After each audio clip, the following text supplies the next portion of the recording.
We are back at the Pitchmark Collective. It's Cameron, Teddy, Justin. Justin's had a long day. He's in Cleveland, Ohio. He loves that city. Justin, how's it going? It's just fabulous if you love hearing like Harley trikes with blaring ass music and the little micro bikes go by in a group of like 25 about 10 minutes ago. And it's all brick, right? So it's just like reverberating everywhere. Just It's echoes everywhere. Yeah. Yeah. Training.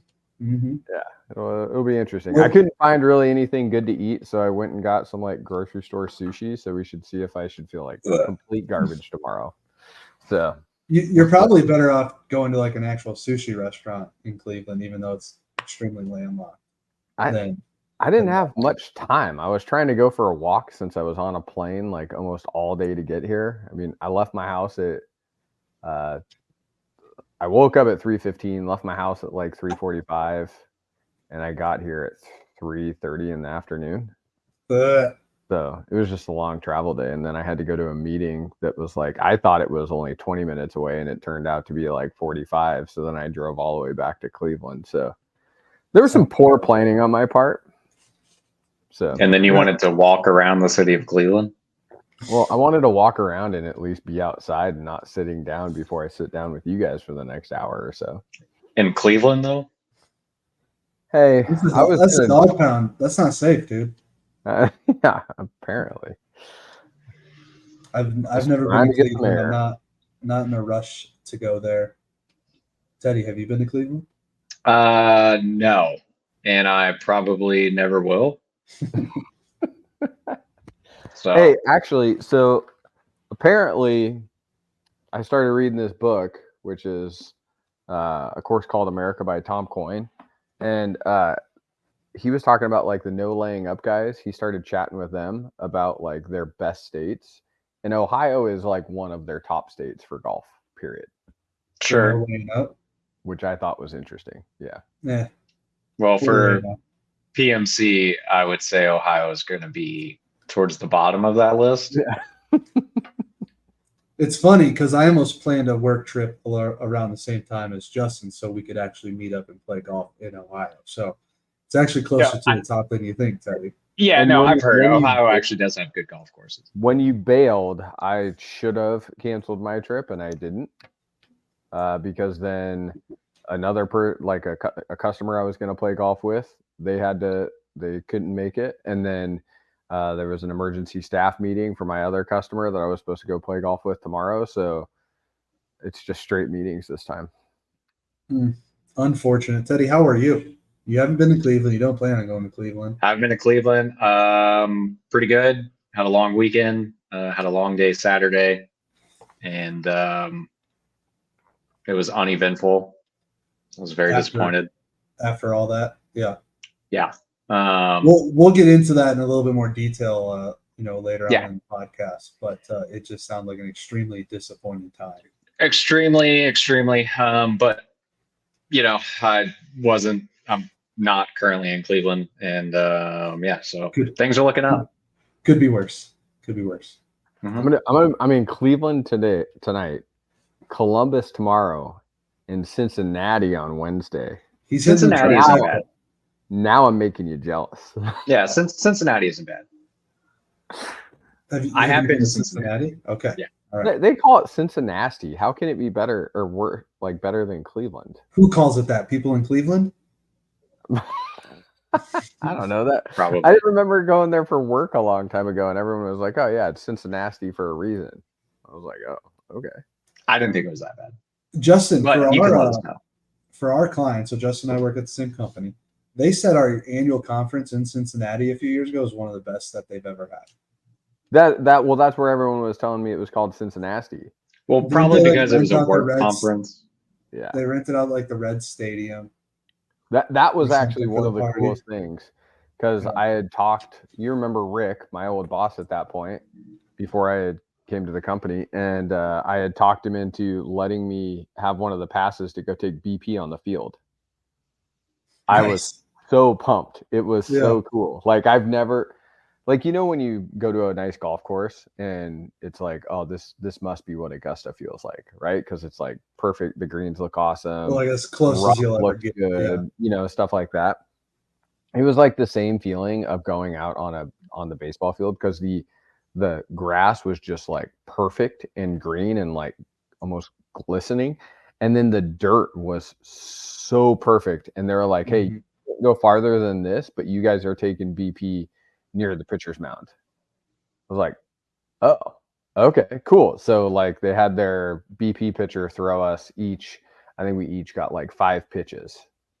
And then it was I'd be so mad if they only gave me 5 pitches to play. I'm just getting warmed up. Like, what are we doing? Yeah. yeah. That'd be terrible. Especially after you have a few cocktails or something, you know, you're like, oh yeah, cool, I'll go down there, and then you're like, ooh, this is gonna be rough. And the guy was actually, this is a good story. The guy I was with, he goes and takes a huge swing, and all of a sudden he just goes, and I'm like, dude, what's wrong? And he's like, I think I just tore my ACL. I'm like, no, really? And he did, straight up. He had to go in for surgery or something the next week. Fun fact, my wife's aunt tore her ACL at our wedding. From dancing? Party, huh? I forget what was that. I think she was going down some steps or something. You know, she's not like super elderly, but she's older and, you know, fragile or whatever. And yeah, all of a sudden we see somebody rushing out or rushing back in with a cane. So she stuck it out for the rest of the party. And like when she got back home, she was like, yeah, I apparently tore my ACL. Someone had a spare cane at your wedding? No, they went to CVS and bought it. Oh, okay. All right. Her brother, yeah. We need the $65 special. Can we just have that one? All right. Let's reel it in. We talked batting practice. We've talked long trips to Cleveland. Let's talk about the most exciting golf tournament we've ever experienced with the Rocket Mortgage Classic. It actually wasn't that bad. It wasn't. No. I thought it was better than some of the bigger ones this year. It was way better than I thought it was going to be.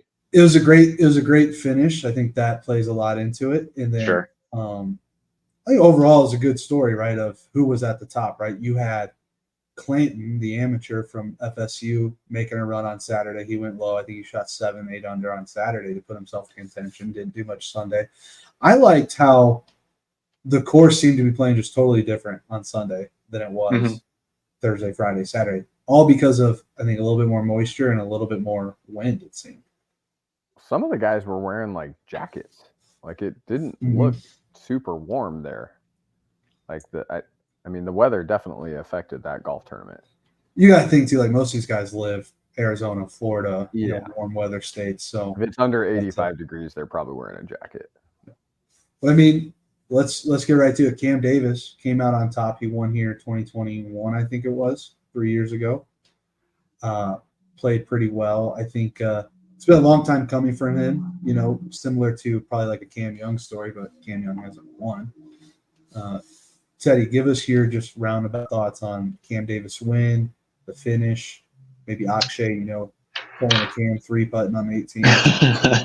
It's tough because like Cam Davis is one of those guys that like you always have as like your sneaky dark horse pick.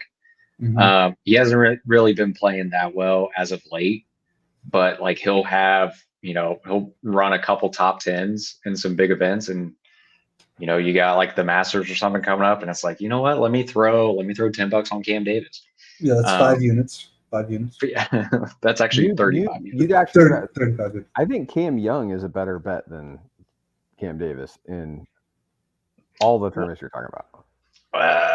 I think if I had to rank the Cams in major tournaments, I'm going Cam Smith, Cam Young, Cam Davis, Cam Champ.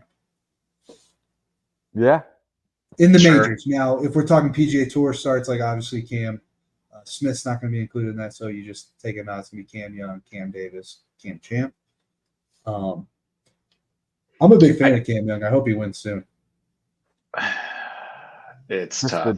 The drought that keeps going, but it also doesn't help when you snap your driver head off the shaft with 5 holes to play, and they're 2 of the longer holes. It's a bold move. Actually, I gotta just like think in that moment of 3 seconds of where he's like, do I just do this? After he hits that drive, he's like, well, the driver's not going where I want it to go anyways. I hit my 3-wood 315 yards when I step on it. Like, am I really going to be down that bad? Given how he was hitting his driver, because he was not hitting his spots at all on Sunday with his driver. So, what, he went 3-wood on that par 5 that guys were taking 3 to get to. Some guys are going driver. Yeah. Aaron Rice, the driver off the deck king, dude. Did you see the first one he hit into that hole? I think it was on Saturday. Yeah. He hit it like 110 feet in the air, landed on the green. Did he make eagle? I think he made eagle. You put a driver in my hand, have it teed up. I don't know where it's going, let alone put it on the surface. I'm probably breaking the driver. I mean, I've started to use the DOD a little bit more as of late. No, it's tough. It depends on which. It depends on which head. Need it, Teddy. Like, if there's so the last 2 times, one I had 280 into this par 5, but it was like a little dogleg right, and I knew if I'm hitting driver off the deck, I'm cutting the shit out of it. So I felt super comfortable hitting that shot. And then the other one was similar. I think it was 270, 280 into another par 5, but it was during a scramble. And one guy had already hit 3-wood, kind of near the green. So it was, we might as well just try to hit driver off the deck and either get it on or just over. Yeah. I mean, 2 for 2 worked out both times, by the way. Question. What when you're setting up to a driver off the deck, Teddy, what is in your head when it comes to setup thought, swing thought? What are you telling yourself? I'm putting it a little bit further back in my stance, so where it's not off that left heel, it's kind of 3/4 of the way, kind of up in your stance. So say a ball and a half back from where you normally put a driver. Yeah, that's probably right. Maybe even a little bit more. Depending on the line stuff. And then I'm just trying to go down and just try to hit down on it and just try to hit something. I know if I hit down on it, it's going to go left or right. And so I can just take out the entire left side of the course. So I'm definitely not trying to hit a draw. Are you doing it on the fairway? What do you mean? Are you doing it from the fairway or rough? Yes. Fairway. Bold move. But just hit down on it and you'll just hit a little cut. That's all, audience. That's all you have to do. Hit down on the DOD and you'll hit a cut. Hit down on it. You'll hit a little squeezer cut. It's on the green. Hey, what do you know? You're putting for eagle. I've just never even had a chance to go driver off the deck in the last 5 years. It never crosses my mind. It never will. It's never even thought about it. I mean, so in the 6th hole at the golf course I play at is 619 yards from the greens, and when we tip it out, it's 639 yards. And even at that, it's pretty wide open, so you get to take a really good hack at it. I mean, when I played it last week, it was driver, and I hit hybrid, and I was 20, 30 yards off the green. If that. All right. Well, yeah. Then you don't need to hit driver off the deck in that scenario. But I just don't know when you would actually do it, because I know you've got distance too. It's not like you just. I don't have that much distance, and in both of those instances, it's my 4-wood might be able to get there, but I got to catch it perfect, and depending on what I got to hit, I can't cut my 4-wood as much as I can cut a driver off the deck. So, and there's a nice little runway leading up to the fairway, so I can just hit that driver and just kind of chase something up there. Yeah, try run it up. Yeah. All right. Well, you heard it here. Tips to hitting driver off the deck. Yeah, there you go. Stay tuned. Just in the words of Dustin Johnson, just make sure it cuts when you try to hit it cut. Somebody put in here on this little agenda we've got, is Cam Young overrated? What's everyone's thoughts? I don't think so. I think nobody's going to be surprised when he wins. He's going to win. There's no way he goes his entire career without winning a PGA Tour event, right? With how close he's been before, I don't think so. He gets a lot of hype because he bombs the ball. He's young. He does show up. He's played a lot of good major tournaments with good finishes. Top 5, top 10. I think he's kind of rated fine. I don't think he's overhyped. I don't think he's underhyped. That's my thought. The only reason I bring up being overrated is like I feel like he's,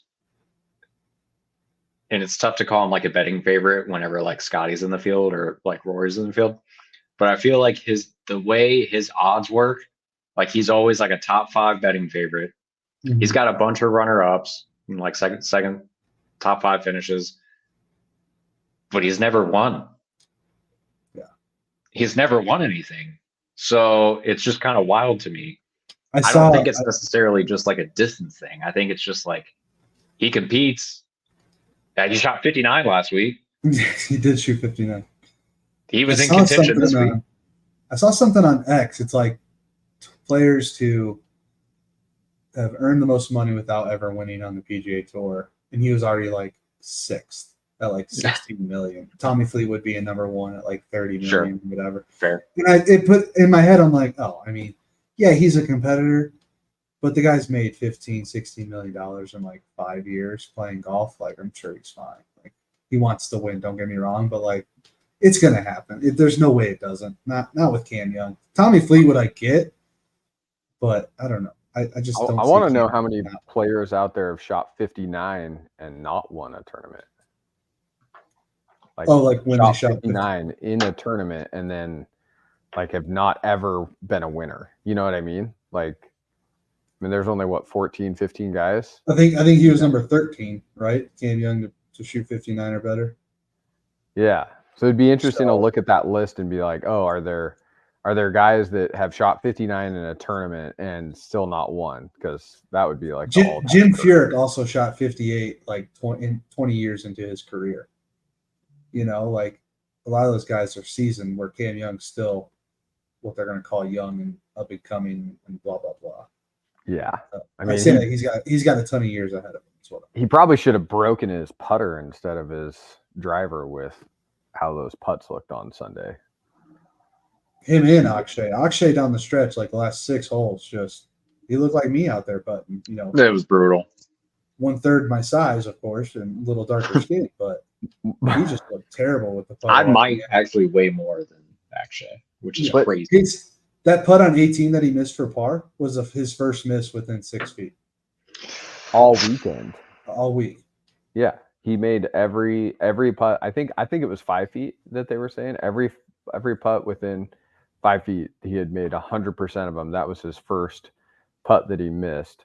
But it was like, I mean, you kind of think it's going to happen. You look at it and you're like, oh, is he going to miss this? And then I always start thinking about like, oh, well, Zalatoris with a long putter, he's going to miss it. Lucas Glover, he was kind of solid with a long putter.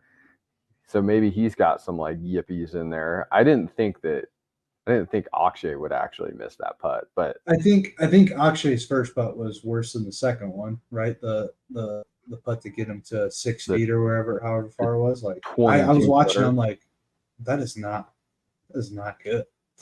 Yeah, objectively, just a bad putt from 25 feet. Yeah, because those guys are nestling those putt up to under 2 feet. Like 98% of the time. I think I heard a stat that any putt inside 22 feet, there's like a 98% chance that they 2-putt it if they don't make it. I wish. Yeah, I was gonna say, if you told me like, hey, if you do this certain task and if like you do it successfully, for the rest of your golfing life, Cam, you will always 2-putt from 25 feet in the air. I'll be like, what's the task? Sign me up. Let's do it. Because I've blasted plenty of 25. Never root for a Chicago team ever again. Then sign me up. Wow, that was like instant. Now after this year, with Caleb Williams at the helm for the Bears, it might change. But we'll see. I mean, the Bears have been down bad for a while, so yeah. Yeah, I don't think a quarterback's fixing their problems. The Bears, they're looking good. They're looking good, Teddy. Yeah, I got them beating the Packers both weeks this Of course you do. The biggest hurdle is going to be Detroit. They've turned it around pretty quickly with Dan Campbell. Yeah. We are also now the Pitchmark Collective, a football podcast. Yes. I've got no problem talking football. We got 66 days until the season opener at Pigskin Collective. Yeah, Pigskin Collective. I like it. All right, so Cam Davis wins. Did you see his his interview with whoever was interviewed? I don't know who. I don't think it was Valianis, but right after, he said he's been doing hypnotherapy. Yeah. You saw that, Justin? Mm-hmm. What are your thoughts on that? I don't know. He sounds like another Wyndham Clark, just battling some super demons and trying to figure it out. I mean, we all understand how incredibly difficult golf is, right? But then you get like the whole anger thing and like some of the comments that he had made, like, oh, I just need to be nicer to myself and stuff like that. I was like, oh, damn. Okay. This is. Yeah. What stuck out to me was his wife's comment. He's like, she was like, always believed in Cam, blah, blah, blah. Now I just need for him to believe in himself. I'm like, so this guy is just going home after every tournament, just like whipping his back, giving himself his last. He kind of looks like, if you guys have seen the Da Vinci Code movies where the monk dude is just like whipping himself in his room. I'm like, that's Cam Davis after every tournament he doesn't win. Especially after reading his wife's comments. It's just imagine so if hard, Cam Young did that. Oh. He's tracking to be another head case like that, right? I mean, he hasn't won. He's had top fives. I mean, it's got to get to him eventually.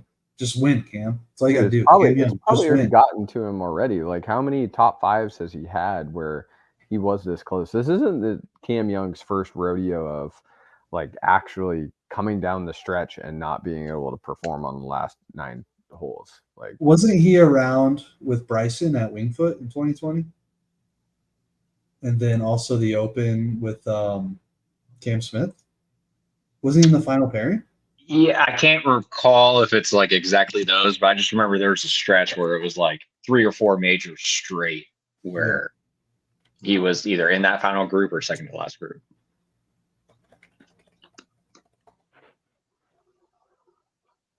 Oh, it's Matt Wolff who I'm thinking of.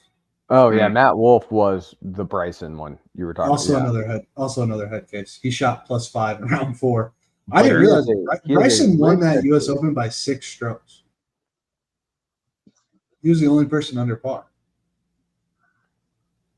I mean, so Cam Young he's already got 6 top 10s this year out of 17 events, and he's only missed 1 cut. I mean, he's made $3.7 million, which wouldn't mind being a head case to make that kind of cash. He's already had a better year this year than last, and he's got five top 10s in 2023 out of 24 events. And all last year he made $5.3 million. So he'll make more money, and he's got more top 10s. I mean, he's got the runner up from last year. So I mean, that's the only thing he's going to have to improve on is like, let's get another runner up in there. And he's already had a much better year this year than he did last year. So, I mean, that's solid. Like, that's not bad. Some of the events though, it's interesting, like which ones he's finishing well in versus the ones he's just kind of not really showing up for. Like if you think of like the courses, like the last 2 weeks, that makes sense. Like he should be able to play well at these courses. So maybe Open, this changes our viewpoint because in 2022, he had 7 top 10s and he had 5 runner-ups. Yeah. Yeah, and he was a runner-up at the Open when Cam won because he eagled 18, if you remember. He drove the green and made his putt to put himself I think he was tied because didn't Cam Smith birdie to win, or was it a par and he was just 1 stroke? So either way, 2022 was a good year for Cam Young. Well, he was T2 Sanderson Farms, T2 the Genesis Invitational, T2 Wells Fargo, T3 RBC Heritage, T3 PGA Championship. So I think that's what you were talking about, Cam. Then the Open Championship, he was second. Then it was Then it was the Rocket Mortgage again, where he was T2. All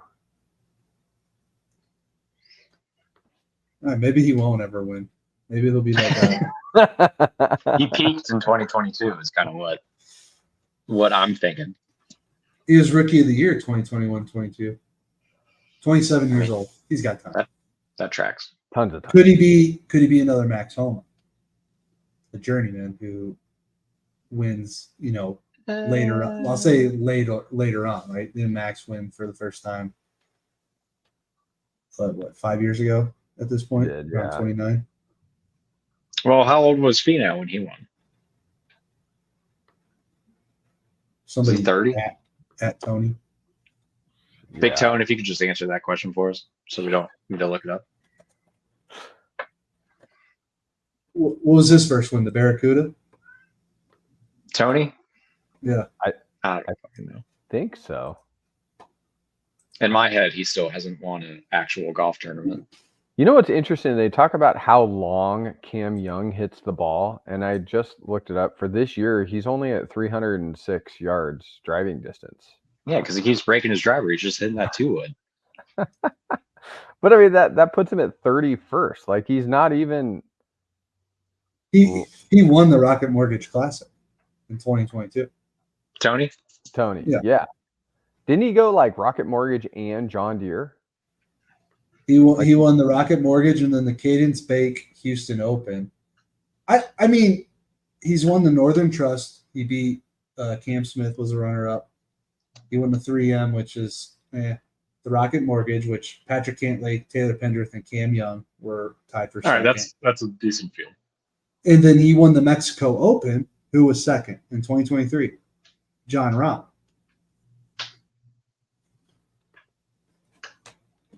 He's got some wins. I kind of like Tony Finau. A lot of people don't. I wish he would win. I like him. Wish he'd get a major. His first name is actually Milton, which I find kind of funny. I enjoy that.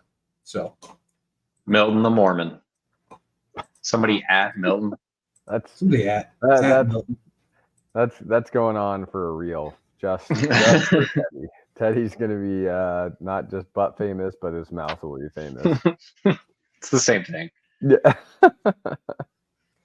So the Italian Open, I saw this you put in, I think, Teddy. I saw that too, where the grandstand was like the guy walked to his ball and he was just like touching the railing of the grandstand. It's probably 6 inches off the fringe. Like, it was absolutely crazy. I didn't even know the Italian Open was like going on. It popped up. Marcel CM won in a playoff. Sure, whoever that is. It just popped up on my feed with like a picture of it. Yeah. I was like, what the hell is this? And I can't imagine like sitting in the fairway and like I would just be trying my hardest not to just rip it off the grandstand, because if you get enough spin on it and it works out, that's pretty cool. If it doesn't, whatever, you get a free drop anyways. So like, what's the big deal? Like if you're coming down 18 or whatever hole it was, and you're like, dude, I'm 7 strokes back. There's just no way. Yeah. Holy smokes! Like, it's literally like 6 inches off. Yeah. Right. Yeah. Is this a live reaction? Yeah. Yeah. It's insane. I don't even know how. Like, I'm not too sure if it's like the course that's in charge or like the tournament sponsor, like how that works and who sets it up. What's behind that to where they couldn't move it back even 6 feet? I mean, I've seen that other courses just don't put a surrounding grandstand on the 18th hole. Like, you can't just do that. I'm sure they're like, it's the 18th. It's the finishing hole. We got to have people on there. We got to have all 500, spectators. Just put the seats on 18 no matter what. Put them in the hole. What superintendent actually said that was okay? That's what I'm saying. Like, I don't know whose job it is to like figure out like the locations of these grandstands, but that one, and maybe it's the tournament. Like, maybe it is the Super's fault for putting a pin back there, because that makes it way worse. But yeah, it was mind blowing, and I would have just tin cupped it until I figured out how to spin it off that grandstand. Yeah. I thought that was crazy as well. I'd love to go to Italy, but not if that's how they set up their not if that's how they set up their golf tournaments. I'll sign up for it if all the holes were like that. All you're doing I is think you hitting it could get wrong some and scratch banking it bumps. off the back. That's what I'm saying. Like, Yeah. just do that. If it doesn't work out, you get a free drop anyways, right next to it. Mhm. Might as well. You're within 10 feet of the hole.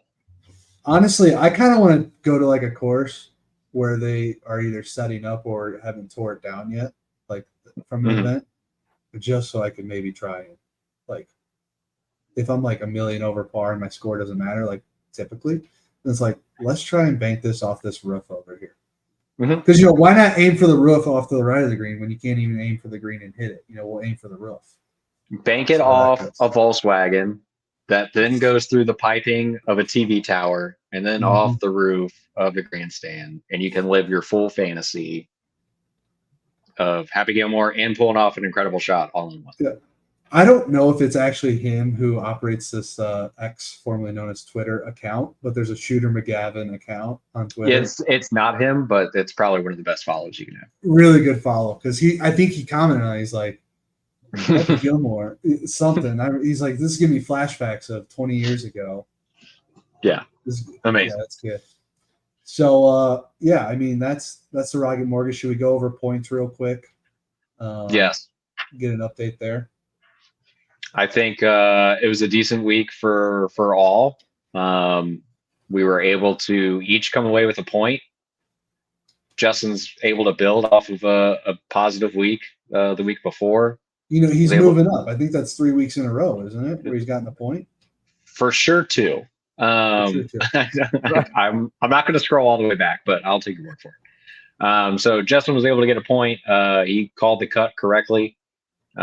Justin's at 9 points now. Cam, you got the closest with your winner pick of Cam Young, which is a bit unfortunate. He was T6. Kind of sucks when we're not like third or better. But you're at 13 points now. And then I got a point for my dead last pick. I'm at 16 now. And I had Jimmy Walker, who almost blew it on Friday and figured out whatever was going on and shot under par. But he's like, I am a professional golfer. I can make a couple birdies. Yeah. Wait, guys are picking me to finish dead last in the tournament? Time to go. Let me hit some range ball. Benchmark Collective? They're out here dogging you, dude. Yeah. Who's tagging them in these picks? Is what I want to know. But it's okay. I would like to point out that Justin's dead last pick once again beat his winner pick. At least he's got that streak going as well. Kim. Yes. What? Tom? Did you tell Tom to eat pizza? Apparently he didn't. He went and had grocery store sushi. Did you tell him? Somebody at Tom Kim eat pizza. At Tom Kim, ask if he's well, I don't even think he's in the field for the John Deere. He is not. Is there anybody? He's not. Yeah, there's some decent names. You got Sepp Straka, Jason Day, Jordan Spieth. Your boy is in there, Jordan Spieth. I already know who I'm picking. Patrick Cantlay withdrew today. Disappointing. I was actually really happy to see Joel Damon. He was playing pretty well. I think it was. Yeah, it was cool to see him get some TV time. Yeah, Lucas Glover. All right, it's not like a horrible field. No, and honestly, I mean, we thought this week was going to be kind of brutal, and it ended up being somewhat exciting. Great finish, yeah. Let's touch on this real quick because we got a few fans who are lab golf enthusiasts, live golf enthusiasts. Richard Dickey Bland takes home his second major title of the season. Kind of crazy. Yeah. Do you think that was Liv's plan, is to stock up on older golfers to then dominate the PGA Tour senior events and majors? Do you think that there's been any talks about Bernhard Langer going to Live? Oh gosh. If he were to win, hilarious. If he were to win, what's the next senior major? You Buddy, just have to I just It's like realized there was 27 5 of them. majors Yeah. 30 minutes ago. Yeah, I don't that's true. know. I But think it's that I player. think- I think it's that players one. And And then maybe you they go- did you reach go- out previously. What do you think the number would have been for Langer? Do we know how much they paid Richard Dickey Bland? $50,000. I would have to say, I mean, with his record on the PGA Tour, he's won. What, Yeah. two He had majors? just won. I meant the Champions Tour. He's like the most winning old guy, right? Who, Bernard? Oh, yes. Yeah. Yes. I mean, But it wouldn't surprise me if they're like, here's $75 million for you to come play over here. I want to say Richard. So I believe when Richard Bland signed, I think he had just won. I think he had just won his first DP World Tour event, if I recall correctly, or maybe he for sure won one. He might have won a second one, or like had a couple of top 5 finishes, and then signed with Liv like shortly after that. I mean, we could probably look up his number, but it was probably like 10, 15 mil, like something like that. It was sub 20. So He's to actually him, it's having a pretty no-brainer. good stretch. Yeah. He's having a good stretch. They won the team event. The Cleeks Mhm. won the team series, 2 events ago? And now he's got 2 Doesn't the team majors. get another like $4 million for that or something? Yeah. He's not regretting his decision to go to Live. No, God, no. He's probably drinking Nothing- so much wine. Do you think there's any Live player that actually regrets it? Regret? No. Every time I see John Rahm, it doesn't look like he's having a good time. The only one that I would Yeah, think would regret his decision. Is John Yeah. Rahm? Yeah. The drone video cracks me up. He's like, every fucking time there's a drone in my backswing. Yeah. Mhm. It's like, well, you signed up for this, buddy. It's Yeah. golf but louder. That includes drones.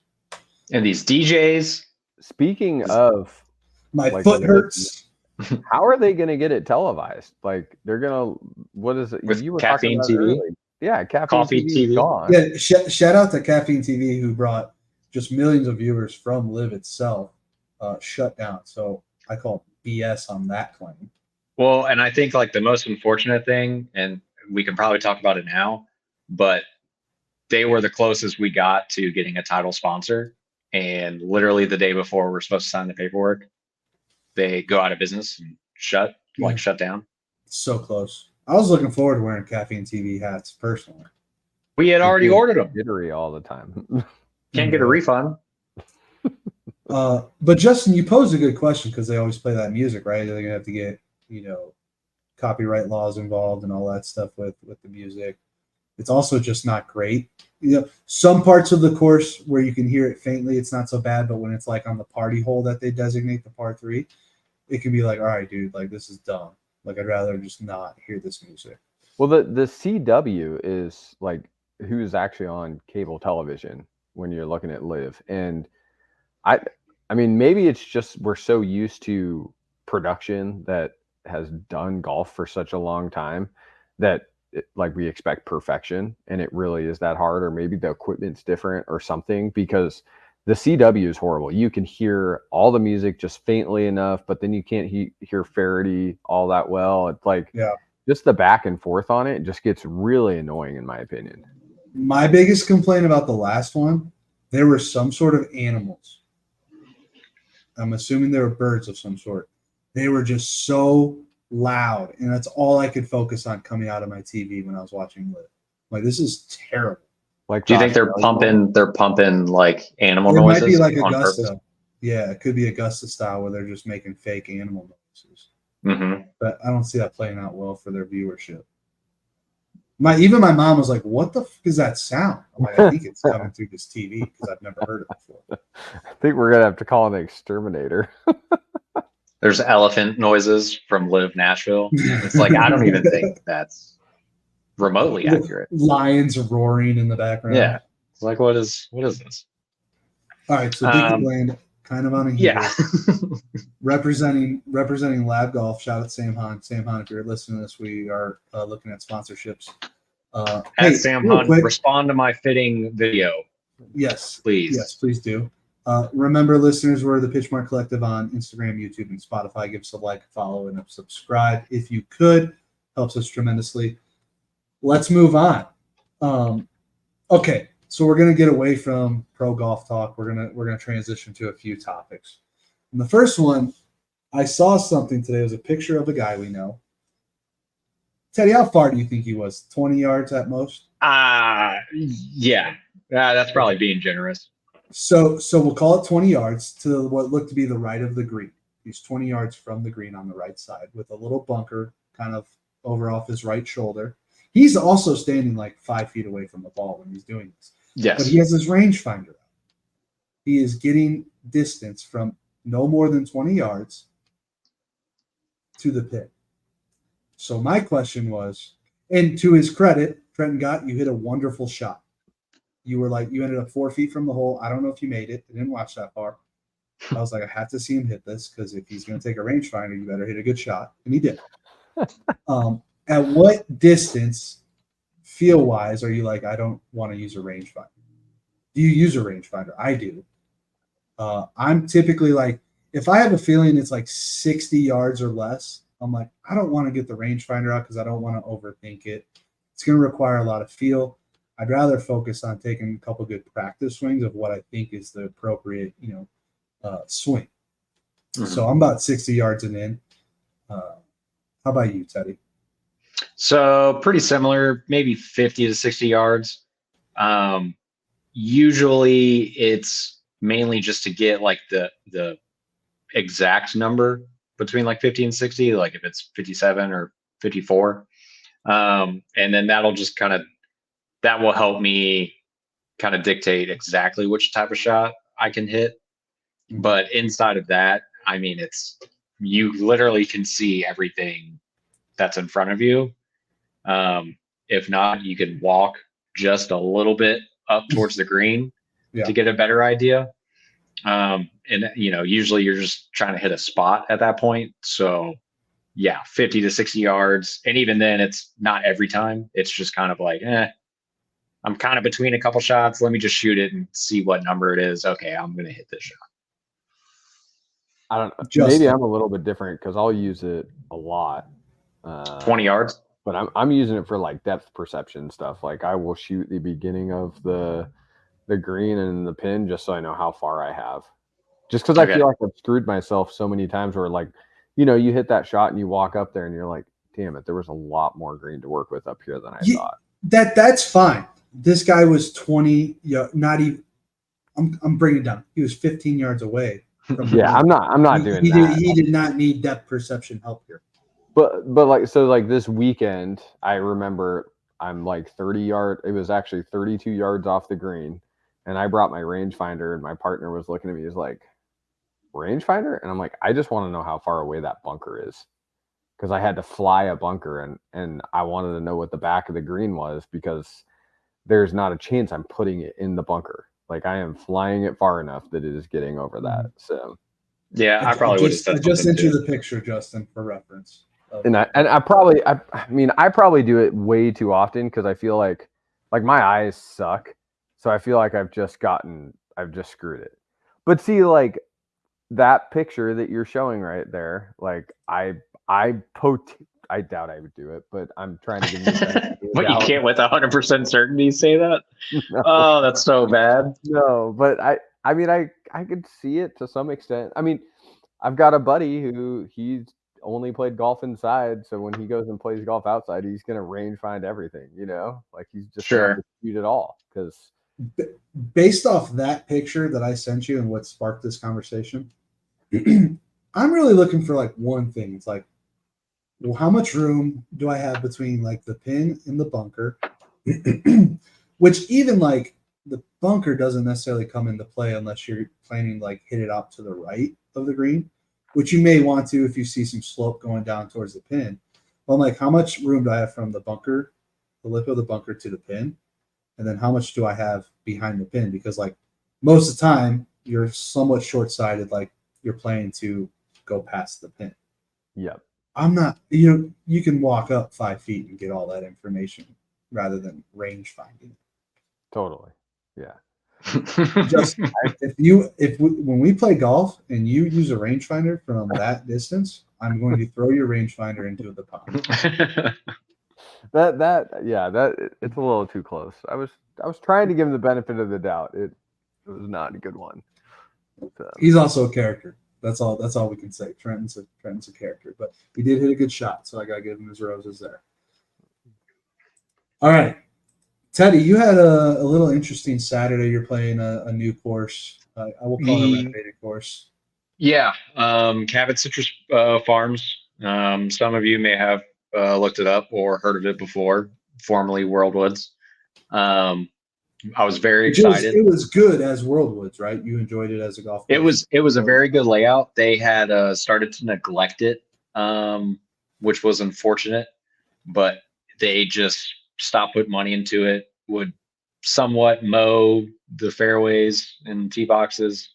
They kept up with the greens for the most part, but just a lot of like overgrowth throughout the rest of the course. So it was nice for, Cabot to purchase it and do a full, renovation. I had seen some videos. I didn't see too much of a change on the front nine, except for maybe like 2 holes. And then the back nine looked completely different. So I was really excited to go down there and see for myself. Got through 6 holes. Storm came in. Not even a storm. Apparently there was lightning in the area, so they pulled everybody off the golf course. And we never got to go back out. So that was tragic. And I was pretty much held hostage for about 6 hours there, which was very unfortunate. Were you playing with anybody else I know? No, I don't believe so. No. Okay. I don't think so. So was the group collectively like, did you guys set a time of here's how long we're going to wait? So eventually I did. Yes. So it was one of my buddies that lives, well, actually all 4 of us were from Jacksonville. 2 of them were staying in Tampa, about an hour away. And then me and one of the other guys, we drove down Saturday morning, left around 7:30. Our tee time was 11:30. So we left at 7:30, got there around 10:30, enjoyed the range. The range is sweet. They got individual TrackMan bays set up, and it's a pretty sweet setup on the range. Like it's, actual greens and bunkers, bunch of targets. Right. So it's pretty cool. You got to see, your numbers, your carries and all that. So we did that. And then their putting green is like 2 acres. It's huge.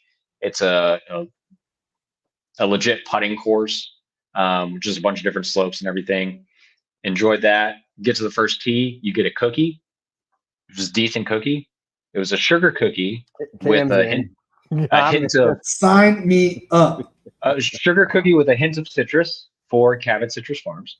It was delicious. They have their own personalized water bottles, aluminum, recyclable, and it was great. It was great still water. Wait, did you give everyone a water bottle? And sustainability. Yeah, so I don't know if you guys have ever seen pure water bottle, like water in like Whole Foods or anything like that. They have like a still version and a sparkling version. It's pure water made for Cabot Citrus Farms. So it's those exact bottles, but with the Cabot logo. It's all orange and everything. I left it in the cart when we left. I'm so upset with myself. But I have to go back anyways to collect my round or finish a round. But so that was great. They had multiple halfway houses on the course. They have one main one on Carew, which is the 18 holes we were playing. That one's like your standard halfway house, hot dogs, wraps, salads, grilled cheeses, and then all bunch of different like drink full options. bar or something. Yeah, and you go through, you pass that one every 4 holes when you're playing Carew. They also have a par 3 course and a short course kind of near the driving range. The short course is like 11 or 12 holes, mostly par 3s, a couple par 4s. And then the par 3 course is, I think the longest one's like 100 yards and it's lighted. That halfway house is tacos and tequilas, tequila flights and everything specifically. That one was pretty sweet. And then they have a wood fire pizza oven as well near the putting green. So you had those 3 main stations. But so we teed off at 11:30. It's hot as shit. It's like 100 degrees with humidity and everything. Like it's awful. I'm just pounding waters and Gatorades. We get through our sixth hole. We're going by the halfway house, go in to get it, load back up on drinks and everything. And they have a lightning sensor at the property. And so if there's lightning within, it had to have been within 10 miles at least, because nothing was really close to us. But the siren went off, and once the siren goes off, your carts, everything kind of locks up, and you can only stay on a cart path and return to the clubhouse or halfway house. And then employees will go around and make sure everybody gets to safety. But so we're hanging out for maybe 20, 30 minutes. And because once lightning strikes within this radius, a timer counts down. And then once that, it might be 10 minutes. Once that timer expires, then everybody, you get a cleared message and you can go back out on the course. Go back out. We get cleared. We go to the seventh tee. There's a group that was in front of us. So we're waiting on them to tee off. They get to the green. They go to the next hole. We're about to tee off. Siren goes off again. We got to go back 50 yards to the halfway house. And then from there, it was probably, I don't know, 1:45, 2 o'clock at that point. Mm-hmm. And still, there's really no, I'm looking at the radar on my phone. There's a couple cells around us, but I've played in sketchy weather, and this was not sketchy. Yeah. At no point was I concerned about my safety. So you never really saw a storm or rain or? Not at this point. Okay. Not at this point. But so we're still waiting. Nobody's really saying anything. And at the halfway house, the course was pretty full. There's probably 40 of us that are just kind of hanging out, shooting the shit at this halfway house. It was pretty cool. We were just talking with everybody, a bunch of good guys that were out there. But nobody's really telling us a timeline. And then when they do, it's oh yeah, another 10 minutes, you guys will go back out. And then nothing. So we hit up all the different halfway houses while we're waiting. And then I say at 4 o'clock, we're leaving. I got to drive 3 hours back to Jacksonville. Mm-hmm. I'm over it at this point. I know we're not going to finish, so let's just call it with enough time for me to get back before dark. Yeah, get your rain check so you can play another full. Yeah. So then we go, it's 4 o'clock. We go to the pro shop to get our rain check, and everybody's kind of buying stuff and getting shirts and hats, whatever, because everybody's waiting. Cool merchandise. They do have some good merch on Instagram right now, and I'm some of this they got some sweet shit. But so it's our turn at the front desk, and I'm yeah, can we just get a rain check? And they're our system's down. And we're oh, that's weird, because everybody is spending so much. I've already spent at least $100 bucks. You're taking $500 from everybody. Right. What do you mean the system's down? So then she said, she gives us a business card with some dude who had just gotten hired, and was oh, just call this guy. I'm not sure what they'll do, but they'll figure something out for you. Have a good day. And I'm yeah, that's not acceptable. I need either a refund or a rain check. I don't care if it's a rain check. I prefer a rain check. I'll come back down, but I need something that I can come back with, to where I don't have to pay the $200 to play golf here again. And they then conveniently, now nobody can check out, and the system is actually down. I can't confirm that. I don't know. But so then we walk out, and one of the main guys that was kind of in charge, at least from what we could tell, I stop him, and it's hey, what are our options here? And he said that they didn't have a policy in place yet for rain checks or refunds. And so that's why nobody's been able to give us a straight answer. So I said, then what do we do here? He said, well, if you want, we can tomorrow morning, if you guys want to come out, we'll get you taken care of. I'm yeah, I'm not staying here tonight. I'm local. So Cabot is they have some villas that are already up and running. I guess most of the guys that are playing are staying on site. So for everybody else, it's not too big of a deal. They'll rebook them for the next day. throwing around on the par 3 course, comp some food and drinks, not a big deal. I was like, yeah, I need something. That's not going to work. I drove 3 hours today. I'm about to go drive 3 hours. Yeah, I'll drive another 3 hours, but not tomorrow. Like, it's just not happening. Yeah. So it ends up with, and it's like 4:15. He says at 5 o'clock, by that point, nobody can finish around. At 5 o'clock, I can make a call, and we can do something, but you have to wait until 5. No problem. He gives us, he calls up to the shack and he's like, hey, just get these guys like a round of drinks or whatever. So we go back and hang out with all the other guys. We get a free round of high noons. That's fine. We're kind of just fucking around, chipping on one of the greens that are there. At this point, though, it is rather dark.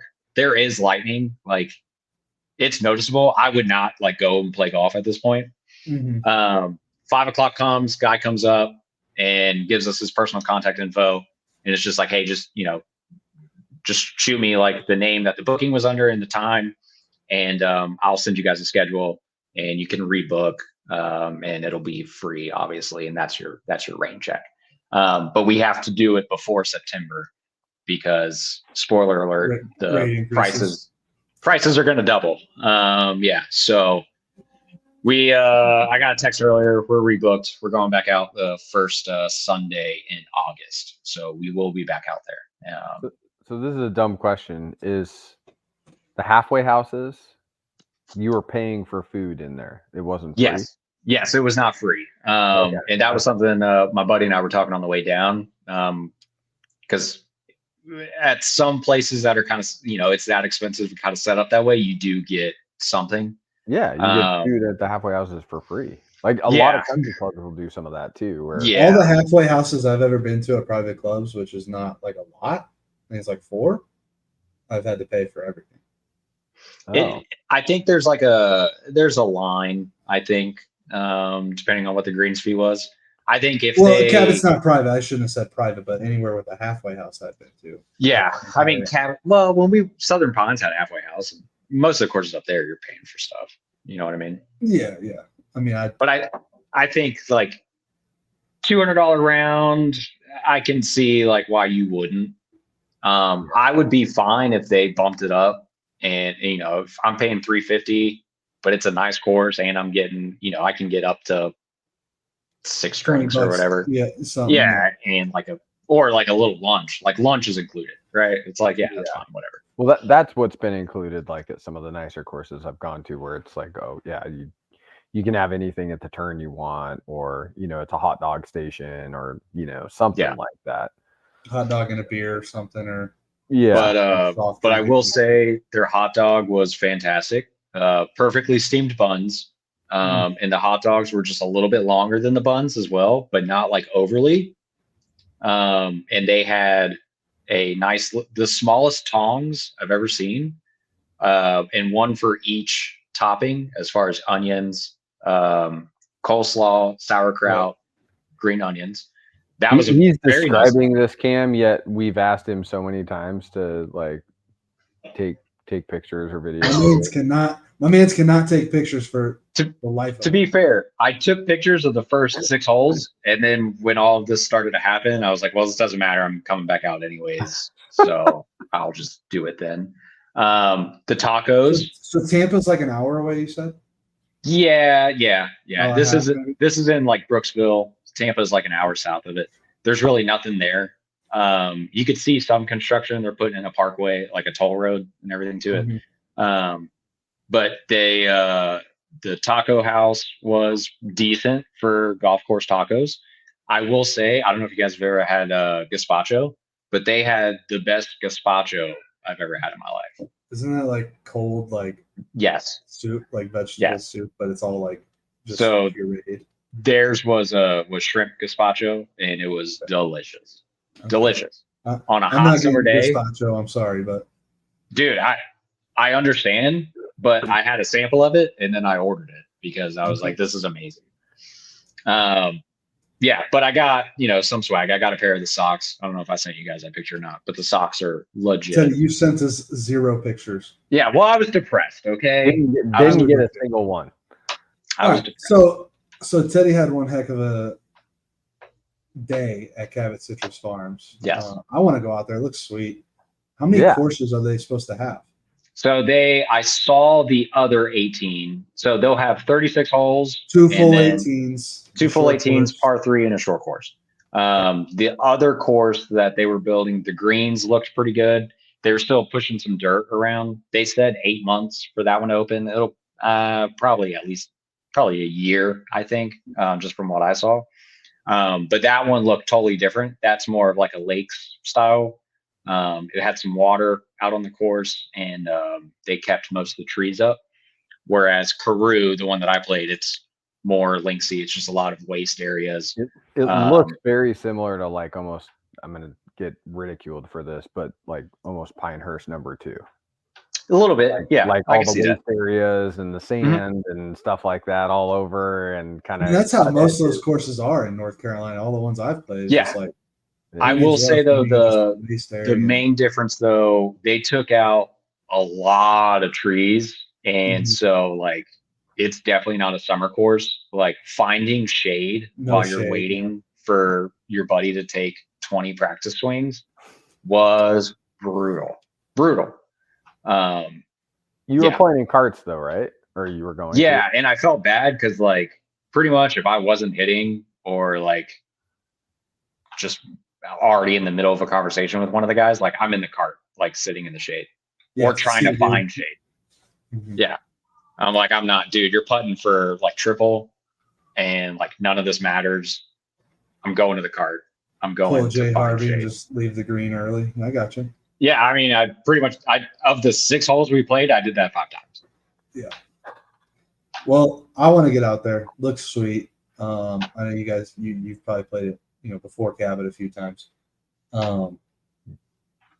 Justin, you had member guests at the Bend Country Club. Yeah. Golf celebrity member guest. Yeah. Celebrity. That was super fun. Doug is. Tell us about your weekend. Guy. I mean, outside of the horrendous golf that my partner and I played, it's always a good time. Like it's the best week of the year. Like, I don't know. That's the best way for me to describe it. And they do it right. It was pretty cool. Like the Wednesday night. So we played a practice round on Wednesday. And so they let you play as much golf as you and your partner want to play. The week of, you get to play.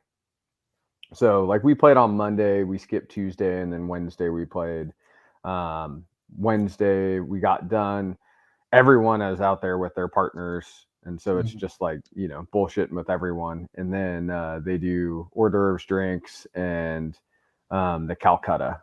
So Calcutta got exciting. They did it pretty cool. But we're still waiting for our cuts on that, by the way. Yeah, me too.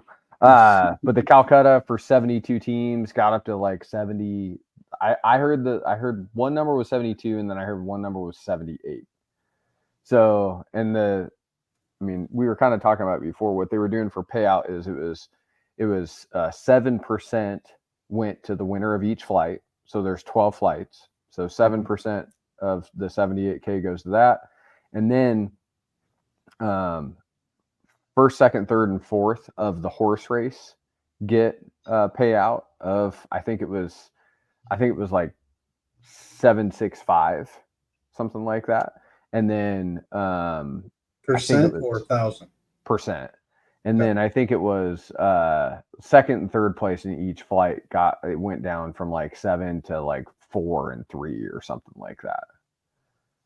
So it was a pretty good pay. I mean, I think the winner took home like $10 grand.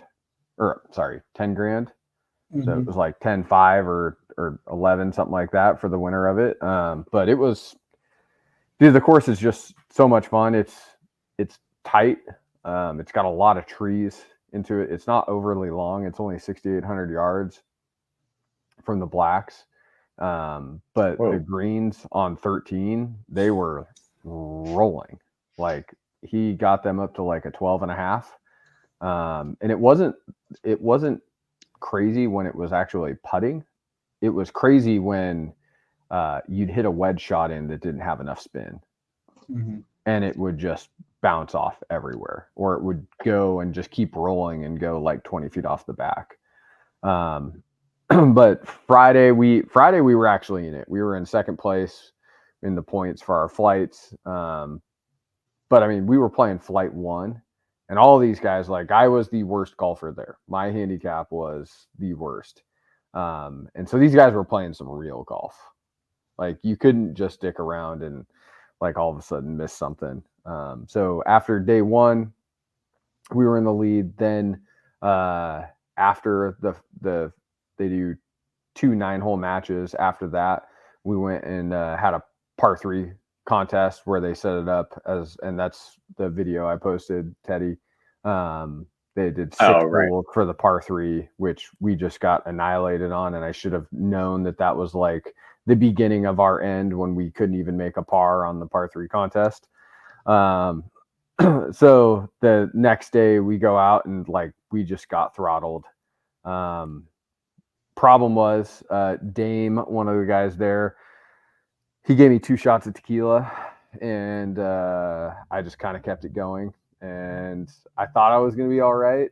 And I didn't even party. This is the shittiest part. Like, you know, when you're so hungover, you can barely even swing a golf club, but you've had the best night before. And it was like, oh, that was epic.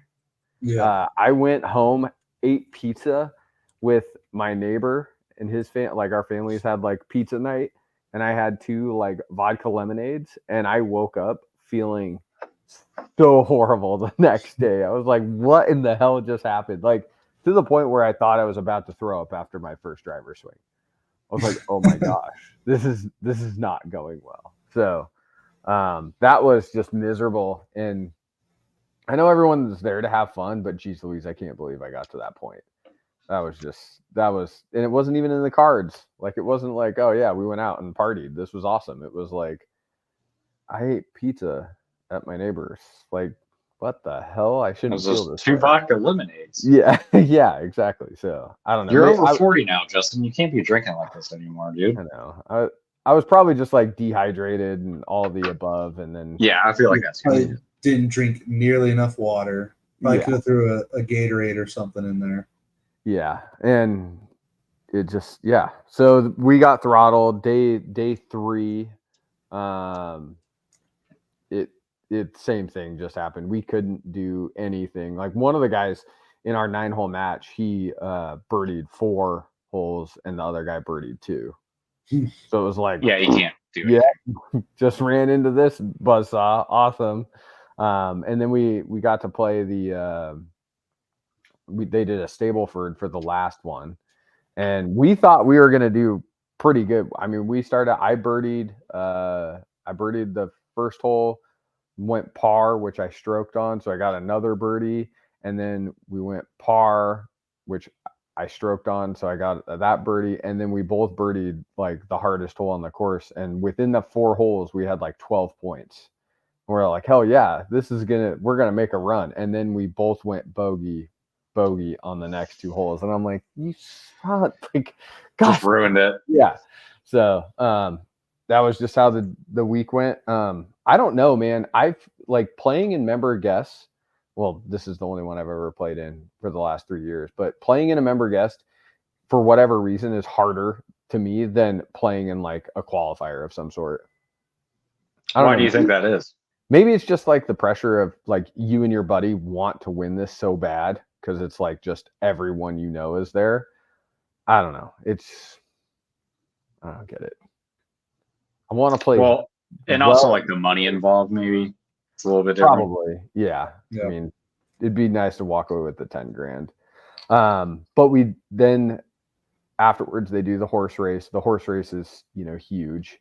They take the 12 teams from the flight winners, but then they also, the first through 4, they're going to take 2 wild card teams out of there who scored the most points. So we weren't even close. Like, you had to have 72 points at that point. We had 48. So it wasn't even in the same orbit of what we needed to have. No. So you ever thought about being better at golf, Justin? I need to figure out how to be better, because drinking less, maybe getting your life together.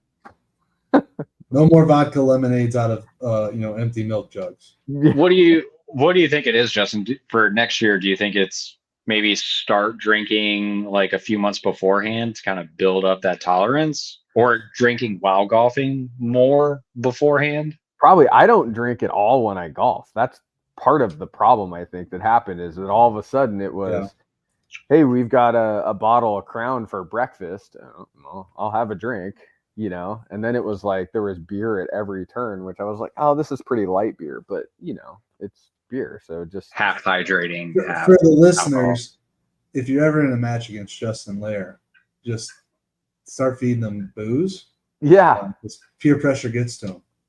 Apparently, so yeah, I was. Although, if I was invited to a member guest this past year, it just didn't work out. We weren't able to play with my buddy's work schedule, and I was like, I heard people just get like lit at these things and win a bunch of money, hopefully.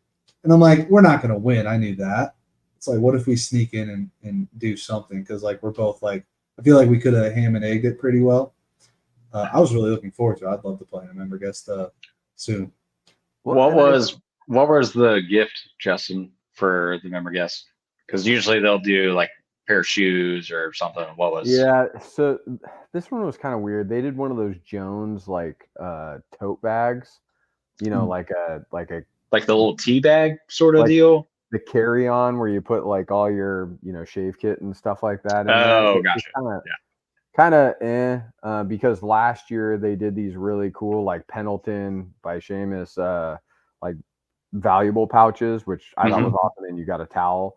And then the year before it was the Jones like coolers that look like shag bags, and I use that thing like that. We've got that permanently in my truck so that when we go to the range and stuff. And then you always get $75 with TaylorMade. So TaylorMade comes in and they've got, hoodies and golf balls and stuff. So I got my daughter because they were like fitted. I am not fitting into a fitted hoodie. And I knew that right when I put it on. I was like, yep, you got a size small because I'm going to just get this for her. So I got her that, and then I got a dozen TP5Xs.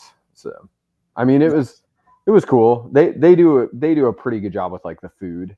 Like the food the first night was they had so gazpacho many things. Was there a shrimp gazpacho by chance? How about sugar cookies? And then I'll send you guys actually a picture of this because I took some. They had hand dipped corn dogs that were like foot long, quarter pound hand dipped corn dogs that you could go up and just get as many as you wanted. So I was like, oh, this. And by that time, once I had that, I was feeling so much better on Saturday. Sobered you up real quick. I'm gonna say something. Corn dogs are disgusting. What? No. I cannot stand corn dogs. I love cornbread. I love hot dogs. Don't put them together. I'm out on that. No, thank you. No. Never in my life have I said, this corn dog tastes really good. Never. I've never had a corn dog I didn't like, even from like a fast food place. Yeah. It's like, it's still a corn dog. So the one thing that they did was cool with the hand dipped ones is they'd go mustard, ketchup, and honey. And honey sounds amazing. Like unbelievable. Game changer on a corn dog. I had no idea that something so simple was like just gonna be amazing. So yeah, I loved it. You're out of your mind. We found the one thing that Cam does not like. No, I don't like corn dogs. I can't stand whipped cream. I think it's disgusting. Cool Whip, all that, gross. Yeah, I'm out. Even homemade? Yeah. What? I don't like it, dude. Huh. Interesting. Never met a corn dog I liked. I did like the homemade whipped cream I had like 6 years ago. Okay, yeah. And then Justin, you had a celebrity at your member guest as well. Who'd you play golf with? Oh yeah, Doug McDermott. That guy is awesome. So Bulls legend, Chicago Bulls legend. He showed up along with 7 ago. Other teams, but continue. He showed up 2 years and he plays with a guy, Brandon Kearney. We all call him BK. He is like super SoCal San Diego guy. The guy just swings it. He hits the weirdest shots ever. We played the practice round with him, and he did this thing where he wanted to hit a high duck hook around a tree off the tee on this par 5. And so he teed his driver up like just half an inch off the ground, and he took this crazy hack at it, and it just goes straight in the air, straight around the tree, and it's out there like 275 yards. I was like, that might be one of the coolest things I've ever seen. That's pretty sick. And then on the Instagram reel I had, that might have been his shot, where with a 60-degree wedge, he teed it up like how any of us would tee up a driver, and hit the green and just ripped it back. He was like, oh, sweet. It worked. What is this guy's handicap? It's like, oh my gosh. I think he's like a +1, something like that. I've heard some stories of like he used to play some mini tours and stuff like that, and tried it. Day. Yeah. Now he's a good real estate agent in town. But like he's got some pretty cool stories. Like his family, like he grew up at PGA West, things like that. But he comes up with these crazy shots. But so he's also how does he know Doug? Like, so I haven't been able to get involved with that. I haven't heard that story because 3 years ago Doug showed up, and my neighbor who got me back into golf is like this huge Creighton fan. And Doug's like a Creighton legend, right? Yeah, and his dad. He is Creighton. Yeah, and so they're like my neighbor, and then like I play with his son-in-law, and Brian's like, "Oh my gosh, that's Doug McDermott. Mike's gonna go nuts for this," you know. And we weren't in the same flight, but they won the member guest that year, and so there's pictures of Doug and BK, and then like, I mean, it was a perfect summer night that night 2 years ago when we did it. And so it's just like, there's 100 carts around hole 18, and, you know, they're all sitting there, and, you know, Doug is freaking he's pretty big. So yeah. He's like standing there, and you're like, yeah, that is a huge human. But he had to skip last year for whatever reason. He's free agent, which was kind of interesting to hear that, because he had his phone on like high at all times, and all of a sudden it's like ring ring. He's like, hey, sorry guys, and we're like, yep, we've heard this before. It's free agent. Could be getting the contract here. Hold on, we get it. So yeah. But he had a few good conversations, I guess, while we were there, and I don't know. I hope the best for the guy because he's so nice. Like I just sat there and chatted with him about anything, and he was like the coolest guy ever, just walking around drinking, you know, Bud Lights. It was awesome. It was great. Bud Light, unofficial sponsor. It was pretty cool. Very nice. Sounds like you know, your weekend of golf went much better than Teddy's. Yeah, well, he had a full weekend of it. So I got to play a ton of golf. I don't know if I played any better than Teddy played on 6 holes though. So possibly. I mean, at this point, I'm about to break up with my driver. Like, I even won on Callaway pre-owned. I'm like, I need to buy something just so I'm looking at something different a few times, because every time I look at my driver, I'm just not even sure where it's going to go at this point. Hey, welcome to the club, baby. Come on now. Preach. I'm giving you the okay, Cam. You can go buy a new driver. I'm not going to do that. We got to wrap this up. Guys, why don't we just text our winners, DFLs, and cuts for the John Deere Classic? We'll make a post about it, and then we'll tag the players. Look at that. So by my count, we have +1, +1, +1. You know, we all earned a point. If there's duplicates, we'll just adjust as we go. So for the listeners, thank you for listening. Remember to go to Instagram, YouTube, Spotify. We're the Pitchmark Collective. Teddy is in desperate need of Zyn. Just don't do the coffee flavor. Get him some Zyn.